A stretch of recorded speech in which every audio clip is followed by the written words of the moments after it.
या तर स्वागत आहे सगळ्यांचं आता नेक्स्ट सेशन मध्ये. द क्लॅमिटी ऑफ फेमिन म्हणजे आपण आता सध्या फोर्थ लेसन आपण बघतोय. त्याचं नाव आहे की शिवकाळापूर्वीचा महाराष्ट्र म्हणजे means Maharashtra before the time of Shivaji Maharaj. तो आता आपण बघूया फेमिनचा क्लॅमिटी म्हणजेच काय दुष्काळाचा संकट. दुष्काळाच्या संकटबद्दल आपण बघणार आहोत. The agriculture was depend on the rain water. तर आपल्याला माहिती आहे की आपल्या भारतामध्ये जी शेती आहे ही जास्त करून पावसाच्या पाण्यावरती डिपेंड असते आणि जर पावसाचं पाऊस आलं नाही तर आपल्याला आपले जे क्रॉप आहे किंवा आपले जे पीक आहे ते उगवतील का? तर नाही. त्याच कारणाने आपण बघू शकतो if it did not rain the crops would fail and the prices of the food grains rose and it became the difficult to people to get the food grains and the other things. आणि त्याच्यामुळे काय होतं तर जे धान्य असतात किंवा आपण जे बोलतो धान्य असतात त्यांचे काय होते प्राइस ही वाढत जाते आणि ते धान्य महाग होतात. कारण बघा ज्या ठिकाणी जेव्हा आपल्याकडे कमी उत्पादन वाढते आणि कमी उत्पादन वाढल्यामुळे काय होतं की डिमांड जास्त असल्या कारणाने आपण बघू शकतो की इथे भाव हे सुद्धा वाढलेला आपण बघू शकतो की बघा जसं कुठे दुष्काळ पडलं एखाद्या ठिकाणी कांद्याचं तर आता आपण कधी कधी न्यूजमध्ये ऐकतो न्यूजमध्ये सुद्धा आपण बघत असतो की दुष्काळ पडला किंवा अतिवृष्टीमुळे कांदा खराब झाला म्हणून आपण बघतो की मार्केटमध्ये कांद्याची प्राइस ही वाढते. तर अशा प्रकारचं अशा प्रकारचे आपण बघू शकतो आणि रोज इज व्हॉट तर राईसचा पास्ट टेन आपण बघू शकतो. Right. So it became the difficult to the people to get the food grains and other thing, and there was no fodder for the cattle.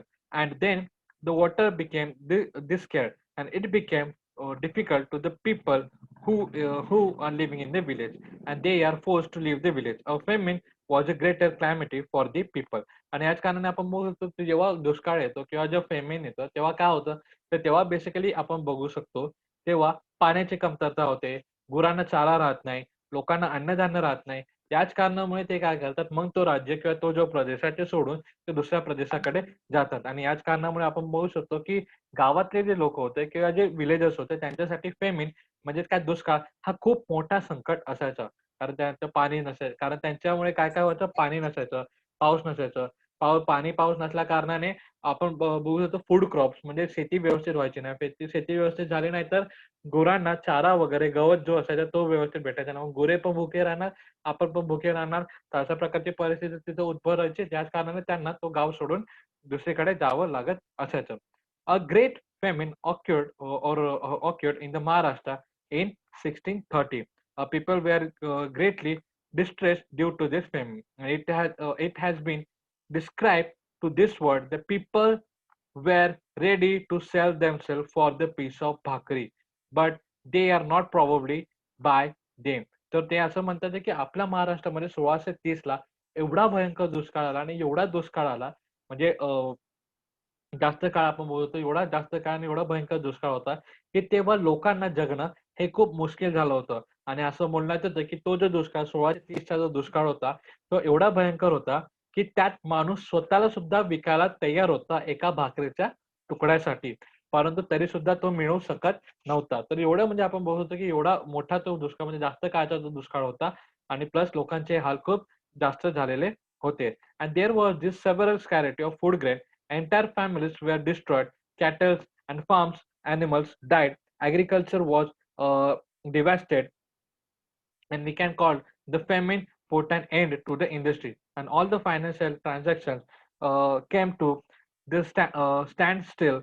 People had to wander and the faraway regions in the search of livelihood, and it was the great challenge to bring back the normalcy and the devastated the life to the of the people. म्हणजेच काय तर याच्यात आपण बोलत होतो की वेगवेगळ्या जो एवढा भयंकर दुष्काळ होता एवढा भयंकर दुष्काळातून लोकांना सावरणं हे खूप अतिशय मुश्किल झालेलं होतं आणि प्लस आपण बोलतो की ते त्यांची लाईफ ही नॉर्मल लाईफ त्यांचं जे जनजीवन होतं हे नॉर्मल करण्यासाठी म्हणजे सामान्य करण्यासाठी सुद्धा खूप मोठा टाइम लागला होता. आणि त्या टाईमामध्ये आपण बघू शकतो की लोकांचे गुरं सुद्धा मरत होते, लोकांचे गाया मरत होते, बैल वगैरे मरत होते. कारण त्यांना चारा होता का? तर नाही. आणि त्यांचे स्वतःचे सुद्धा हाल होत होते आणि त्यांचे कुटुंबाचे सुद्धा हाल होत असताना आपण बघू शकतो. तर हे एक खूप मोठा टास्क आणि खूप मोठा एक संकट आपल्या महाराष्ट्रावर आलं होतं हे आपण बघू शकतो. Right. The work of the Warkari movement. तर आता बघूया तो वारकरी मूव्हमेंट जे वारकरी संप्रदाय आहे जे आपण ते बोलतो. तर हे का आतापर्यंत जे आपण बोलतो ते दुष्काळाबद्दल बोलतो. आता वारकरी संप्रदायांचं काम म्हणजे वारकरी मूव्हमेंटमध्ये म्हणते तर आपण जे बघतो वारी जाते पंढरपूरला. ती जी सोसायटी आहे किंवा ती जी मूव्हमेंट आहे त्यांना आपण वारकरी असं म्हणत असतो. The society that greatly influenced by blind beliefs and ritual, the people had become the fatalistic and injured. They had lost all the initiatives and the conditions of the common people was miserable. So in such circumstances, the Sant in Maharashtra endeavors the inspired inspire the message म्हणजे काय आहे काय म्हणतात की एक लोकांचे म्हणजे जे लोक आपण बोलत होतो लोक जे पुरातन लोक होते यांची जी भावना होती किंवा यांचे जे विश्वास होता तो अंधश्रद्धेमध्ये किंवा चुकीच्या चालीरीतीमध्ये एवढा वाढला होता की ते स्वतःचे कार्य करण्यासाठी सुद्धा थोडा पुढे मागे विचार करत असतात आणि अशा प्रकारची एक गोष्ट म्हणजे अशा प्रकारचं त्यांचं सिनारिओ तिथे निर्माण झालेला आपण बघू शकतो. म्हणजे बघा अंधश्रद्धा, कर्मकांड या समाजावर त्यांचा जबरदस्त पगडा पडला होता आणि लोक देववधनाच्या आहारी गेले होते. म्हणजे तेच आपण बघू शकतो, की अंधश्रद्धा, जे आपण रिच्युअल्स वगैरे बोलतो आणि ब्लाइंडनेस, तर अंधश्रद्धा आणि आपण बोलतो कर्मकांड यांच्यावरती त्यांचा जास्तीत जास्त विश्वास झाला होता आणि त्याच्यावरती ते जास्तीत जास्त विश्वास ठेवत होते आणि तेच करून त्या कारणामुळेच आपण बघू शकतो, की ते लोकं देववाहताच्या आहारी गेले होते आणि या प्रयत्नाशी खंडावला होत होता आणि हे जे बेसिकली आपण बघू शकतो, की हे जे गोष्टी होत्या किंवा हे जे रिच्युअल्स होते, हे कुठे ना कुठे एक समाजाला जो एक डार्कमध्ये म्हणजे आपण सॉरी अंधकारामध्ये नेणाऱ्या गोष्टी आपण बघू शकतो. राइट. सो हे जे कॉमन हा जो वातावरण होता, हा वातावरण चेंज करण्याचं काम कोणी केलं? तर संतांनी महाराष्ट्राचे जे संत होते, संत लोकं जे आपण म्हणतो संत तुकाराम किंवा संत ज्ञानेश्वर आपण जे म्हणतो किंवा एकनाथ या लोकांनी यांनी ती ती जी जागरूकता आणि ज्ञानाचा प्रकाश आणण्याची त्यांनी कोशिश केली होती आणि त्यांनी आणली सुद्धा.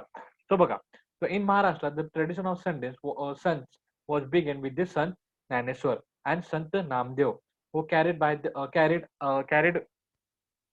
on by son coming from the various strata of society. म्हणजे बघा म्हणजे बघा ते सोसायटीच्या म्हणजे समाजाच्या वेगवेगळ्या घटकातून आलेले हे 2 व्यक्ती होते. म्हणजे कोण?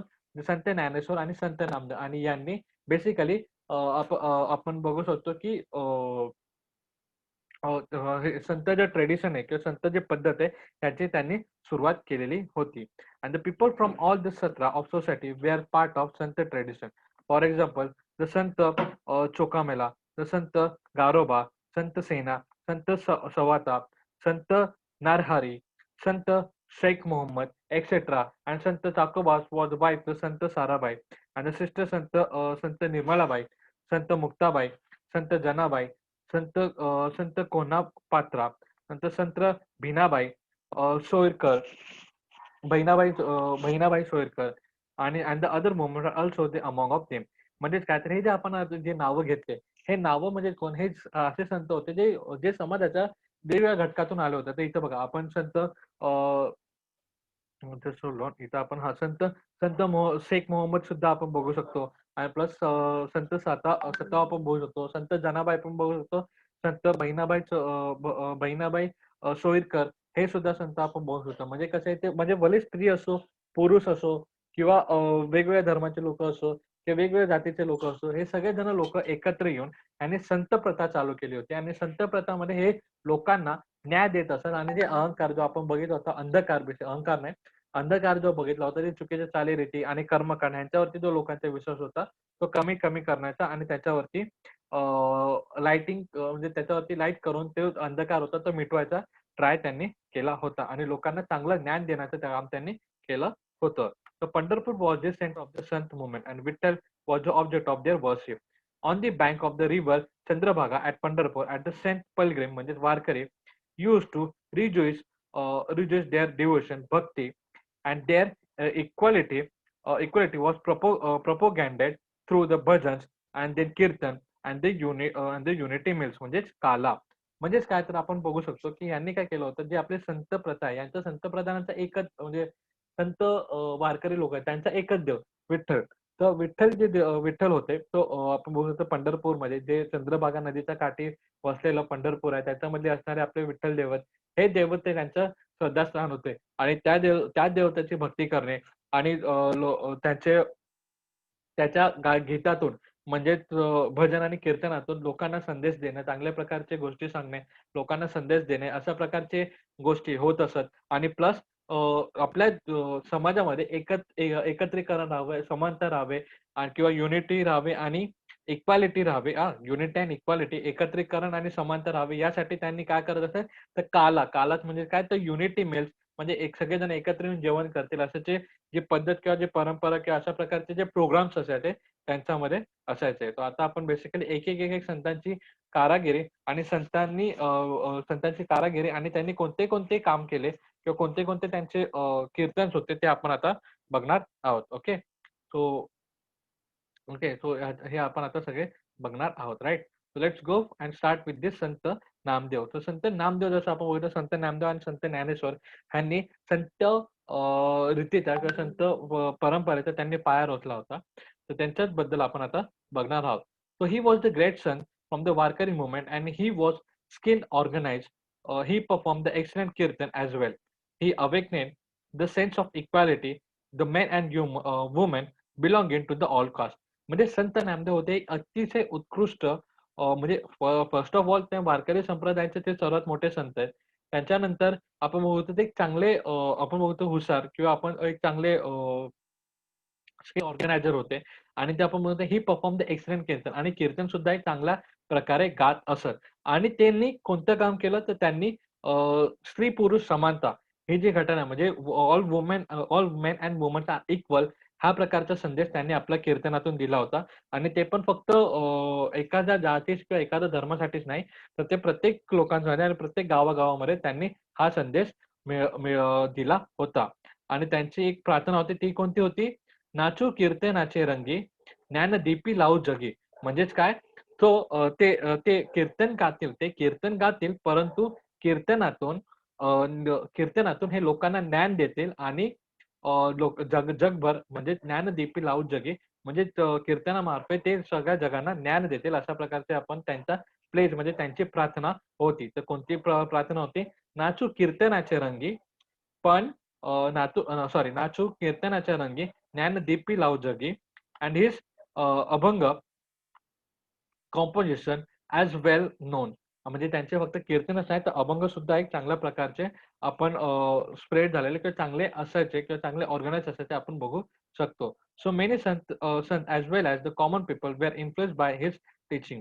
ही went up to the Punjab propagating his thought and his composition is included in the Guru ग्रंथ साहिबा ऑफ शीख. म्हणजे शीखच्या जे ग्रंथ आहे, शीखच्या जे ग्रंथ आहे गुरु ग्रंथ साहिबा, या गुरु ग्रंथ साहिबाच्या शीखच्या या पुस्तकामध्ये संत नामदेव यांचे सुद्धा काही श्लोक्स तिथं आपल्याला लिहिलेले दिसू शकतात. त्यांच्या श्लोक्स मध्ये काय त्यांचे काही विचार आहेत किंवा त्यांनी जे निर्माण केलेले श्लोक्स आहेत त्याच्यामध्ये आपण बघू शकतो. आणि त्याच्यामध्ये त्यांचा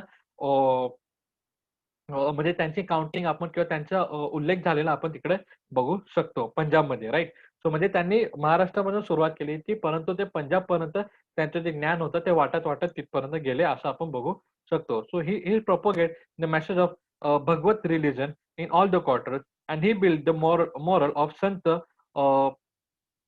चोखामेला at Pandharpur and his work is unforgettable. आणि त्यांचे काम हे अविश्वसनीय आणि प्लस आपण बघू शकतो त्यांनी भगवत रिलिजन ह्यांचा किंवा भगवत धर्म ह्याच्याबद्दल त्यांनी मेसेज दिला होता. आणि plus he build the memorial he build the memorial of Sant Chokhamela at Pandharpur. आणि संत चोखामेला यांच्या त्यांनी आपण बिल्ड मेमोरियल म्हणजे आपण बोलू शकतो एक मूर्ती आपण जे बोलू शकतो त्याची त्यांनी स्थापना केलेली आपण बघू शकतो, right? So here is the thing. So बघा, विठ्ठलाच्या महाद्वारे संत चक्रवर्ती यांची समाधी त्यांनी बांधली होती, right? So memory that is समाधी आपण बघू शकतो. सो संत ज्ञानेश्वर बद्दल आपण बघूया, तर जेवढे इम्पॉर्टंट हे संत नामदेव आहेत, तेवढेच इम्पॉर्टंट संत ज्ञानेश्वर सुद्धा आहे. He is the great son in the Warkari movement. He wrote the Bhavarth Dipika and Dnyaneshwari. So which included the meaning of the Sanskrit Bhagavad Gita, and he also composed the Amrita Bhav. He preached the importance of the path of devotion through his work and composition. He shows the simple way of worship and conduct which the common people could follow easily. He gave the prestigious to the religions to the Varkari movement. warkari movements. And then through his life, he was spent the extremely or adverse circumstances. He never lost the calm of his mind and never, or we can say, abundance the bitterness. His Pasayadhan in Naneswari uplift the mind, and the poetic composition of his brother Sant Nivruttinath and Sant Sopandev, and then Sant Muktabai as well known. So बघा, हे जे संत होते, संत ज्ञानेश्वरांचे हे भाव वगैरे होते, संत निवृत्तीनाथ, संत सोपानदेव आणि मुक्ताबाई यांनी सुद्धा काही पसायदान, सॉरी, यांचे सुद्धा नाव तेवढेच वर्शिप आहेत, म्हणजे त्यांचे सुद्धा नाव एवढेच पूजनीय आहेत जेवढे संत ज्ञानेश्वरांसारखे आहेत. तर संत ज्ञानेश्वरांचं एक खास वैशिष्ट्य होतं आणि त्यांनी केलेलं काम हे अतिशय आपण म्हणतो एक म्हणजे इम्पॉर्टंट आपण त्यांना बोलू शकतो. कारण त्यांनी काय केलं होतं, तर भगवद्गीता जी संस्कृतमध्ये होती, त्या भगवद्गीतेचं त्यांनी ट्रान्सलेशन केलं होतं आणि मिनिंग आपल्या प्रत्येक माणसाकडे पोहोचवण्याचं त्यांनी काम केलं होतं. आणि त्यांनी काय बोललं होतं, ज्ञानेश्वरी आणि भागवत दीपिका हे त्या पुस्तकाचं नाव आहे, ज्याच्यात त्यांनी संस्कृत मधली असलेली भगवद्गीता ही लिहिली होती. आणि त्याचा जो ज्ञान होता, भगवद्गीतेचा जो ज्ञान होता, प्रत्येक माणसापर्यंत, सामान्य माणसापर्यंत पोहोचण्याचा त्यांनी प्रयत्न केला होता. आणि म्हणजे प्रयत्न केला, पोहोचवलं होतं. आणि अमृतानुभव हे जे पुस्तक त्यांनी लिहिलं होतं, त्यांच्यामध्ये त्यांनी एक सिंपल वे सांगितलं होतं, म्हणजे किती सरळ सोप्या पद्धतीने आपण देवाची भक्ती करू शकतो. आणि भक्तीचा मार्ग सरळ सोपा कसा आहे, की जेणेकरून प्रत्येक माणसाला, म्हणजे भले सामान्य माणूस असो किंवा श्रीमंत माणूस असो किंवा गरीब माणूस असो, या सगळ्यांना तोच मार्ग स्वीकारून ते मार्ग ते करू शकतात, अशा प्रकारचं त्यांनी काम केलं होतं. आणि प्लस प्लस त्यांचं एक खूप असं विशिष्ट होतं, की ते काम म्हणजे त्या शांत स्वभावाचे होते. त्यांचं आयुष्य जर आपण बघितलं, त्यांचं आयुष्य एवढं काही ग्रेट नव्हतं. कारण त्यांचा इतिहास जर तुम्ही बघाल, तर त्यांचा इतिहास खूप म्हणजे संन्यास घेतलेला माणसाचे जे पोरं होते, तर त्यांना बेसिकली समाजाकडून टाकून दिलेला, अशा प्रकारच्या ज्या घटना त्यांच्यासोबत झालेल्या होत्या. परंतु त्या घटना किंवा त्या गोष्टीचा त्यांनी खेद किंवा समाजाबद्दल राग डोक्यात न ठेवता त्यांनी शांतपणे आणि कामनेसने आणि स्मार्टनेसने आपण बघू तर शांतपणे आणि प्रेमळपणे त्यांनी समाजाला भगवद्गीतेचा ज्ञान दिला थ्रू दी ज्ञानेश्वरी. म्हणजे ज्ञानेश्वरी मार्फत ज्ञानेश्वरी आणि पसायदान आणि आपण बघू शकतो अशा काही गोष्टींमध्ये किंवा अशा काही कादंबऱ्यातून त्यांनी समाजाला ज्ञान देण्याचं त्यांनी काम केलं होतं. आणि त्यांच्यासोबतच संत निवृत्तीनाथ, सोपानदेव आणि मुक्ताबाई यांनी सुद्धा ते काम केलं होतं. आता आपण बघूया संत Eknath. He was the great son of Bhakti movement in Maharashtra. तर भक्ती चळवळ जी आपल्या महाराष्ट्रामध्ये झाली होती, त्यांचे ते ग्रेट संत होते. His composition are the many and diverse and they included abhanga, नंतर आपण बघत होतो गावलाना, नंतर बुरुड etcetera. He started the Bhagwat dharma in details and he stated the Bhagwat dharma in details and in simplest manner. तर त्यांनी कशाबद्दल सांगितलं होतं, तर ते भगवत धर्म याबद्दल त्यांनी सांगितलेलं होतं. आणि प्लस त्यांनी कोणत्या कोणत्या गोष्टींचं म्हणजे पहिले कसं फक्त अभंग आणि आपण बघू शकतो अभंग आणि कीर्तन ह्या गोष्टी होत्या. परंतु त्यांनी गलमाना, बुरुड, अभंगा या गोष्टीच्या ह्या गोष्टी त्यांनी चालू केलेल्या आपण बघू शकतो आणि त्या गोष्टीबद्दल ते बोलत होते, असं आपण बघू शकतो. आणि भगवत धर्माचं त्यांनी डिटेलमध्ये आणि सिंपल मॅनरमध्ये काय आहे हे प्रत्येक एका गोष्ट म्हणजे प्रत्येक समाजाला त्यांनी सांगितलेलं होतं. So he has the portrait the people's life in Bharat और Bhavarth Ramayana through the story of Ram, and he explained in Marathi the bhakti part of the Sanskrit word Bhagavat. And his Abhangas show the warmth of devotion. So त्यांनी काय भक्तीचा एक सरळ सोपा मार्ग त्यांनी अभंगामधून सांगितला होता. प्लस भगवद्गीता जे आपण बेसिकली म्हणतो, त्या भगवद्गीतेचा त्यांनी सुद्धा मराठीत एक्सप्लेन करून भक्ती त्यांच्यामधला म्हणजे भगवद्गीतेतली जी भक्ती जो पार्ट आहे त्या पाठाबद्दल त्यांनी समाजाला सांगितलेलं होतं. आणि नंतर त्यांनी रामायणामध्ये म्हणजे भावार्थ रामायण यामध्ये त्यांनी लोकांचे आयुष्य कसं असावं आणि कसे असू नये अशा प्रकारचं त्यांनी स्टेटमेंट केलेलं आपण बघू शकतो, right. So he demonstrated through his own conduct and that there is no need to renounce the worldly matter for attaining the highest truth, and that is Paramartha. And he was the teacher of the people, the true sense in the term. He believed that our Marathi is inferior to no other language. So he asked the Sanskrit scholar forcefully, the Sanskrit माने देवी केले तरी तर प्राकृत काय चोरापासून झाले. So he heavily criticise those who hated the other religion. म्हणजे काय सांगितलं, म्हणजे त्याच्यामध्ये बेसिकली त्यांनी असं सांगितलं की he demonstrate through his own conduct that there is no need to renounce the worldly matter for attaining the highest truth paramatma. म्हणजे परमात्माला मिळवण्यासाठी आपल्याला दुसरे कोणतेही मार्ग निवडले न पाहिजे, तर फक्त भक्ती हा एक मार्ग आहे की जेणेकरून आपण परमात्माला म्हणजेच संपूर्ण जो म्हणजे आपण बोलू शकतो जो परम सत्य आहे, परम सत्य हायेस्ट ट्रूथ म्हणजे सत्य म्हणजे काय परमात्मा, त्याला मिळवण्यासाठी आपल्याला कोणतीही गोष्ट किंवा कोणत्याही चालीरीतीची आवश्यक नाही हे त्यांनी ठामपणे सांगितलं. आणि प्लस भक्ती हा एकच मार्ग आहे की जेणेकरून आपण परमात्मा मिळवू शकतो किंवा परमात्म्याला आपण भेटू शकतो. अशा प्रकारचं त्यांनी ठामपणे त्यांनी सांगितलेलं होतं. आणि ते खऱ्या अर्थाने आपण बोलू शकतो की लोकांचे ते टीचर होते, म्हणजे लोकांचे ते गुरु होते. आणि त्यांचा एक स्ट्रॉंग बिलीव्ह होता, कारण पहिले जसं बघायला गेलं ना समाजमध्ये कसं होतं की संस्कृत बोलणारे जे लोक होते ते लोक म्हणजे एक श्रेष्ठत्व किंवा आपण बोलू शकतो एक डॉमिनेशन स्टेजमध्ये ते कधी पण आहेत की आम्ही संस्कृत बोलतो, आम्हाला संस्कृत येते, म्हणजे आम्ही वरचे, आम्ही समाजातले महत्त्वाचे घटक अशा प्रकारचे ते असायचे. आणि जे दुसऱ्या लँग्वेज किंवा दुसऱ्या धर्मातले जे लोक होते त्यांना एक तुच्छ वगैरे अशा प्रकारची त्यांना आपण बघू शकतो त्यांना भेदलं जातं, म्हणजे त्यांच्यासोबत तसं ट्रीट केलं जायचं. मग त्याच रागामध्ये किंवा त्याच्या विरोधात संत एकनाथाने एक ठामपणे त्यांनी बोललं होतं की संस्कृत वाणी देवी केली तरी प्रकृत, ओके, तो प्राकृत काय चोरापासून झाली. म्हणजे त्याने ठाम बनून असं सांगितलं होतं की म्हणजे पहिले कसं व्हायचं की संस्कृत लँग्वेजमध्ये जसं मी तुम्हाला बोललो, संस्कृत लँग्वेज बोलणारे हे जरा डॉमिनेशन स्टेजमध्ये राहतात. त्यांना एकनाथाने ठामपणे विचारलं की जर संस्कृत ही भाषा देवापासून आली आहे, तर मराठी ही भाषा का चोरापासून आली का? तर अशा प्रकारचे जे प्रश्न ज्याच्या संस्कृतमध्ये यांनी ते सांगितलेलं आहे. संस्कृत वाणी देवी केली, तरी प्रकृती काय चोरापासून झाली? तर अशा प्रकारे त्यांनी एका ठाम ह्याच्यामध्ये आवाजामध्ये संत एकनाथांनी समाजाला म्हणजे जे अप्पर कास्टचे लोक आहेत त्यांना त्यांनी विचारलं.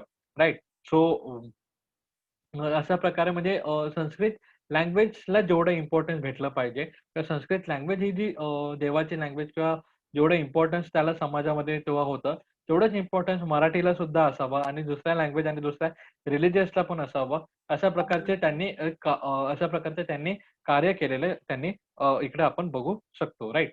सो बघा, Sant Tukaram, so he belongs to the Dehu near Pune. So अशा प्रकारे आपण संत एकनाथ, संत ज्ञानेश्वर आणि संत नामदेव आपण बघितलेले आहोत. आता आपण बघणार आहोत संत तुकाराम. तो संत तुकाराम हे कुठे राहणार आहे? तर देहू, पुणे या ठिकाणी राहणारे संत तुकाराम आपण बघू शकतो. So his composition or Abhangas is very pleasing and the lucid reaching to the greatest poet or the greatest poetic heights. His Gatha is precious or precious treasures of the Marathi language. तर यांनी जे रचलेले अभंग आहेत किंवा यांनी रचलेले जे गाथा आहेत, ते तुकारामाचे गाथा आपण म्हणतो, तुका म्हणे असं अशा प्रकारचे ते गाथा असतात. ते गाथा किंवा त्यांनी रोवलेले किंवा त्यांनी लिहिलेले जे अभंग आहेत, हे मराठी भाषेतले एक सुंदर असे आपण वाक्य किंवा सुंदर असे खजिना आपण त्यांना म्हणू शकतो. So he asked us to find the God by showing love to the unhappy and the traumatised the following line. तर त्यांनी काय सांगितलं आपल्याला, तर त्यांनी आपल्याला असं सांगितलं, की जर तुम्हाला आनंद मिळवायचा असेल किंवा जर तुम्हाला देव मिळवायचा असेल आणि देवाला जर प्रेम करायचं असेल किंवा देवाला दाखवायचं आपलं प्रेम, तर ते तर ते कोणाला दाखवा? तर जे रंजले-गांजलेले लोक आहेत. म्हणजे जे अनहॅपी लोक आहेत. म्हणजे जे जे आपण बोलतो ते गरीब आहेत किंवा जे कोणत्या ना कोणत्या काळामध्ये जे दुःखी लोक आहेत. त्या दुःखी लोकांना तुम्ही आनंद करून आपलं प्रेम देवासाठी तुम्ही व्यक्त करू शकता. तर त्यांनी त्यासाठी कोणतं वाक्य वापरलं? तर त्यांनी "जे का रंजले-गांजले त्याचे मनोसे आपली, तोच साधू ओळखावा, देव तेथीच जाणावा." म्हणजेच काय? की जो रंजले-गांजले लोकांना म्हणजे जे दुःखी आहेत, जे दीनदुबळे लोक आहेत, जे कमजोर आहेत, त्या लोकांना जो आपला करेल आणि जो त्या लोकांना आपला करेल आणि त्यांना आपला करेल आणि त्यांना जवळ घेईल, त्याच ते जे लोक असतात तेच खरे साधू आणि त्यांच्यामध्येच ईश्वर आपल्याला दिसतो किंवा तेच ईश्वरचे काम अशा प्रकारे त्यांनी सांगितलं होतं ठामप्रमाणे. म्हणजे ह्याच वाक्य म्हणून किंवा या वाक्या म्हणून संत तुकाराम हे आपल्याला दिसतात, की ते लोकांना लोकांमध्ये भेदभाव कमी करण्याचा आपण प्रयत्न करत आहात असं बघू शकतो. With his view point he or with this viewpoint, he threw the river Indrayani and the documents of those loans that the people had borrowed from him, and he freed many people, families from the bonds of or the bonds of loan. He criticized and the hypocrites and the superstitions in the society in the very strong terms. He stressed that devotion, bhakti, should be occupied with the morality. His teaching can be summed as जोडोनिया धन उत्तम व्यवहाराचे उदास विचारे वेची करी. So some dogmatic people opposed the social awakening that he had the undertaken, and they sank his Abhangas in the Indrayani. Sant Tukaram faced the opposition with the noble courage. So okay, so अशा प्रकारे आपण बघू. हां, तो ह्याच्यामध्ये आपल्याला दिसतं की संत तुकाराम हे कसे होते. तर संत तुकाराम हे जसं जसं त्यांनी वाक्य बोललं होतं, "जे का रंजले गांजले त्याचे मनुष्य आपले, तोची साधू ओळखावा, देव तेथेची जाणावा." ते जे वाक्य आपण बोलतो त्या वाक्याला ते जोडून असलेले संत तुकाराम आपल्याला दिसतात आहे. तर समाजामध्ये कोणी दीनदुबळा माणूस असेल, त्यांची मदत करणे किंवा समाजामध्ये जर दुःखी असेल त्याची मदत करणे, अशा प्रकारचे मदत किंवा अशा प्रकारचा स्वभाव आपला संत तुकाराम यांचा दिसतो. आणि संत तुकाराम कसे तर हे कर्ज घ्यायचे आणि लोकांना सुखी करायचे. तर अशा प्रकारचा त्यांचा एक स्वभाव की अशा प्रकारच्या गोष्ट आपल्याला इथे आपल्याला दिसत आहेत. राइट. आणि त्याच गोष्टीचा त्यांना खूप असा क्रिटिसाइज करण्यात आला. त्यांच्यावरती खूप टीका करण्यात आली, की हा मनुष्य चुकीचं काम करतोय. हा जो सांगतोय हा चुकीचं आहे. आम्ही जे सांगतोय बरोबरच आहे. तर असे जे बोलतात ना समाजाचे काही असे व्यक्ती होते, की जे चुकीचा धर्म किंवा चुकीची गोष्टी हे लोकांमध्ये पसरवत होते आणि आपलं वर्चस्व कायम राहावा ह्याचे ते प्रयत्न करत होते.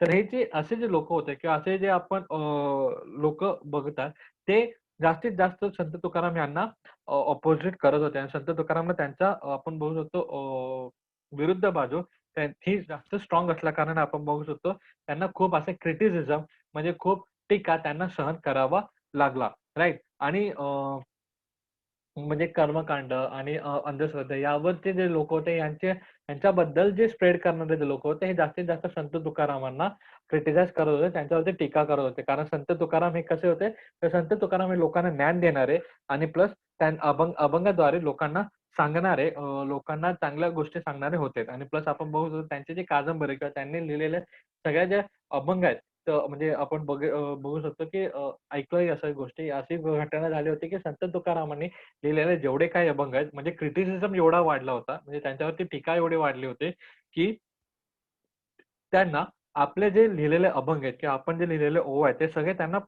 पाण्यामध्ये फेकून द्यावं म्हणजे इंद्रायणी या नदीमध्ये आपल्याला फेकून द्यावे लागले. अशा प्रकारची सुद्धा गोष्ट त्यांच्यासोबत झालेली आहे. So Sant Tukaram displays and associate wear of the different castes and creeds. They included the नावाजी माळी, नंतर आपण बघतो गवनशेठ माने, नंतर संताजी जागंडे, शिवबा केसर आणि बहिणाबाई अ, अ, Shivkar Shrikar Shukar and the Mahendrajit Kulkarni are the important tasks completed by the Gangarpati Malwars and the Santaji Jagnade was writing down the abhangas of Sant Tukaram. तर basically कसं झालं होतं, की संत तुकाराम यांनी त्यांचे अभंग हे एवढे लोकप्रिय होते आणि त्यांचं जे ज्ञान हे लोकांच्या मनामध्ये एवढा रुजला गेला होता, की भलेही त्यांनी लिहिलेलं बुक ओके, नीट लक्षात द्या. त्यांनी लिहिलेलं बुक भलेही ते पाण्यामध्ये टाकलं होतं, परंतु लोकांना ते एवढं म्हणत होतं, की त्यांनी पुन्हा एक श्लोक म्हणून, एक श्लोक मिळवून ते अभंग आणि ते वाणी त्यांनी पुन्हा लिहून काढले आणि त्यांचा जो संत तुकारामांचा संदेश आहे किंवा त्यांचा जो मेसेज आहे तो पुन्हा समाजामध्ये प्रत्येकाकडे पोहोचायला सुरुवात झाली होती. म्हणजे आपण म्हणजे असं बोलण्यामध्ये एक कथा आहे, म्हणजे सांगण्यामध्ये एक कथा आहे, की संत तुकारामने जे त्यांचे जे काव्य किंवा त्यांनी जे फेकलेले जे कागद आहेत, हे पुन्हा एकदा नदीवरती बाहेर आले. म्हणजे असं बोलण्यात येतं, अशी एक कथा आहे किंवा असे एक वाक्य आहे. असं बोलण्यात येतं. परंतु त्याचा अर्थ असा होता, त्याचा अर्थ हाच, की संत तुकारामचे अभंग किंवा संत तुकारामच्या वाणी किंवा संत तुकारामच्या शिक्षण म्हणजे बेसिकली संत तुकारामांनी दिलेलं ज्ञान हे लोकांच्या मनात एवढं म्हणजे लोकांच्या मनात एवढं रुजलेलं होतं, की भलेही संत तुकारामांनी लिहिलेले प्रत्येक गोष्ट ही पाण्यामध्ये फेकली गेली, परंतु ते पुन्हा लोकांच्या मनामध्ये एवढे रुजले गेले होते, की ते पुन्हा एकदा जसेच तसे किंवा पुन्हा एकदा ते लिहिण्यात आले होते.